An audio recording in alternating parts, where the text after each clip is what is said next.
Мен деген соңғы кездері қатты андай жалқау еріншек болып жүрмін. Сторис дұрыс салмай жатырмын, түсірмей жатырмын. Неге десең? Сол қазір енді торговый центрда жұмыс аралап. Негізі Көктөбеге барамыз деген план болған бізде. Погода планымызды кішкене Көктөбеге келгенбіз бүгін. Блог сіздерге. Көктөбеге келгенбіз. Сөйтіп мына жерден қайтып баратырмық. Неге десеңіздер, жарты жолда ұрысып қалдық. Сол жерде 1 сағат керісіп тұрдық. Осы жақтан фото видео. Сендікі дұрыс болмай шықты. Төбесіне бармай жоқ, сен маған әдемі фото видео түсірген үшін ғана кешірім сұрадым. А так менікі дұрыс. Неге неше сенікі дұрыс? Менікі дұрыс. Как всегда, қыздікі дұрыс. Короче, сол төбесіне жан деп айтпайсың, жаным деп айту керексің. Шын, сол дұрыс қылсақ. Осы үшін ұрсам.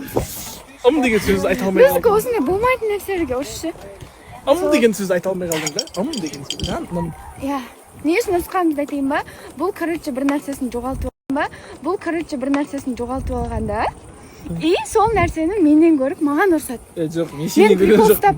Дұрыстап қояйын деді да, штативті сонымен мен прикол ұстап өзім қоямын дедім. Не дейсің?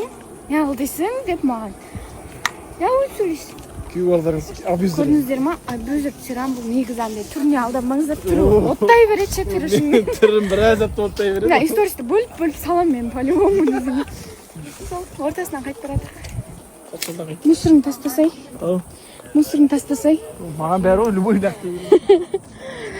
Сол негізі төбесіне барып ана аттракциондарға отырғанбыз деген план болған ғой бізде. Қаяқтың.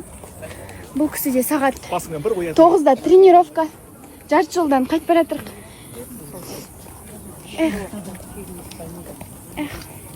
Ұрыс деген не деген жаман нәрсе еді. Сол үшін достар, ұрыспаңыздар. Кім айтып жатыр? Қараңыздар.